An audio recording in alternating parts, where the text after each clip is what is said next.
Hello दोस्तों, नमस्कार। आज की कहानी है कलयुग का यही धर्म है। बहुत समय पहले की बात है। पहाड़ की तराई में नागपुर नाम का एक गांव था।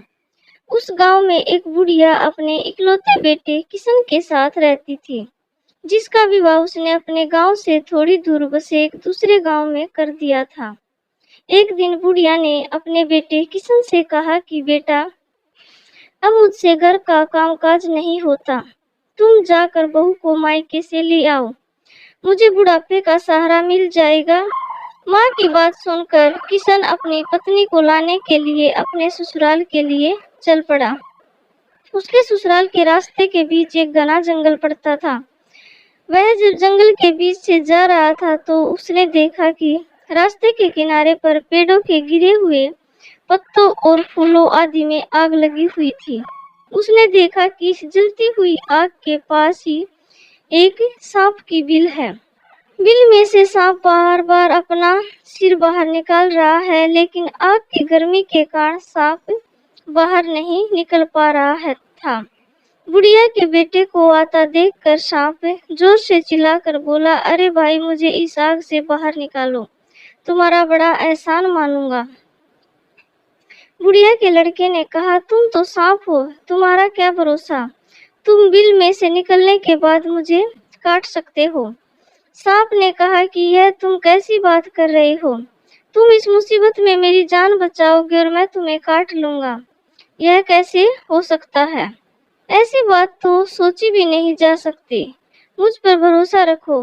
सांप के बार बार आग्रह करने पर लड़के को सांप पर दया आ गई और उसने लाठी की मदद से सांप को आग से बाहर निकाल दिया। आग से बाहर निकलते ही सांप ने लड़के से कहा कि अब मैं तुझे काट लूंगा। सांप की बात सुनकर किशन हक्का बक्का रह गया था।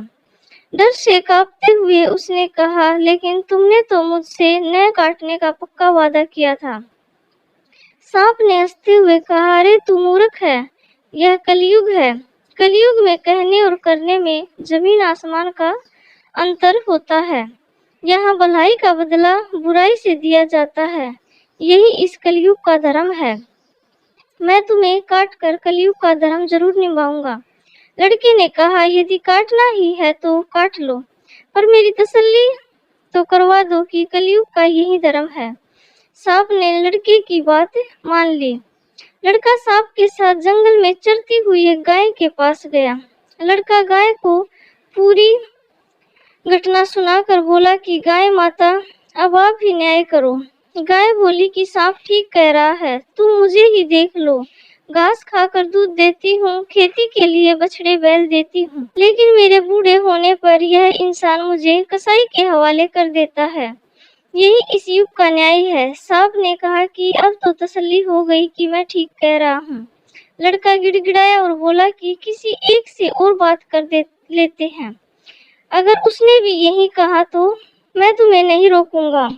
लड़के ने सामने एक पेड़ को अपनी सारी कहानी सुनाई तो पेड़ ने भी यही कहा कि सांप ठीक कह रहा है। पेड़ कहता है कि मैं इंसान को शीतल छाया और मीठे फल देता हूँ, पर बदले में यह इंसान मुझे काटता है और मुझे आग में जलाता है। यह सुनकर लड़के ने सांप से कहा कि ठीक है, अब मैं तुम्हारे काटने का विरोध नहीं करूंगा, लेकिन मेरी एक अंतिम इच्छा है। क्या तुम मेरे मरने से पहले उसे पूरा कर सकते हो? सांप ने कहा, बताओ। किशन बोला कि जब से मेरा विवाह हुआ है मैंने अपनी पत्नी का मुंह ठीक से नहीं देखा है। तुम मुझे एक मौका दे दो, मैं अपनी पत्नी को देखकर वापस आ जाऊंगा, तब तुम मुझे काट लेना। सांप ने कहा, मंजूर है, पर पत्नी से कोई बात मत करना और 3 घंटे में वापस लौट आना। लड़के ने सांप को इस बात के लिए हाँ कर दी और ससुराल के लिए चल पड़ा।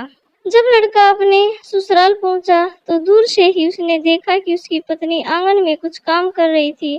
उसे देखकर उसकी आंखों से आंसू गिरने लगे। तभी उसकी पत्नी ने भी उसे देख लिया और वह उसे इस तरह देखकर अवाक रह गई और कुछ पूछती इससे पहले ही लड़का वापस चल दिया। पत्नी ने सोचा कि जरूर कोई विपत्ति आई है। यह सोचकर वह भी उसके पीछे पीछे चलकर सांप तक पहुंच गई। सांप ने पुकारते हुए कहा कि मैंने तो तुम्हें पत्नी से बात करने से मना किया था और तुम इसको भी साथ लेकर आ गए। तुम इसको क्यों लेकर आए हो?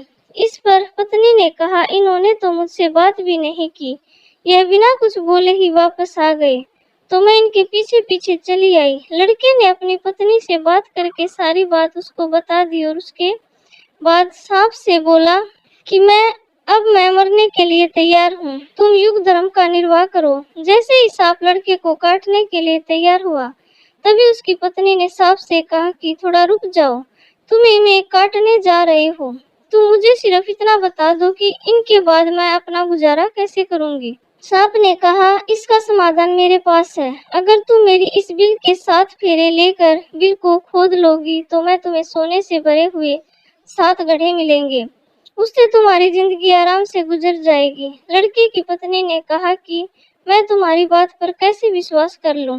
मेरी तसल्ली के लिए मुझे 7 फेरे लेकर बिल खोद लेने दीजिए।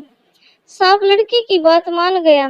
लड़के की पत्नी बिल के 7 फेरे लेने लगी। 7वां फेरा पूरा होते होते उसने अपने पति के हाथ से लाठी छीनकर उस सांप के सिर पर जोर से मारी। चोट लगने के कारण सांप छटपटाने लगा और लड़की से बोला कि तुम तो बड़ी धोखेबाज निकली। तब लड़के की पत्नी ने कहा कि क्षमा करना सांप देवता, आप हमारे लिए पूजनीय है, लेकिन मैं तो आपकी की बात रख रही हूँ। आपने ही कहा कि यहाँ भलाई का बदला बुराई है, इसलिए मैंने सोचा कि हमें आपने इतना बड़ा खजाना बताया है, इसके बदले में हमें भी तो कलयुग का धर्म निभाना पड़ेगा और आपके प्राण लेने पड़ेंगे। सांप का निर्जीव शरीर एक और धराशायी हो गया। लड़का और उसकी पत्नी खजाना लेकर खुशी खुशी अपने गांव लौट आए। तो दोस्तों, आपको कहानी कैसी लगी? आशा करती हूँ कि आपको कहानी पसंद आई होगी। तो प्लीज कहानी को लाइक करें, चैनल को सब्सक्राइब करें। इसी तरह अच्छी अच्छी कहानियों के साथ मिलते रहेंगे। तब तक के लिए बाय बाय, टेक केयर।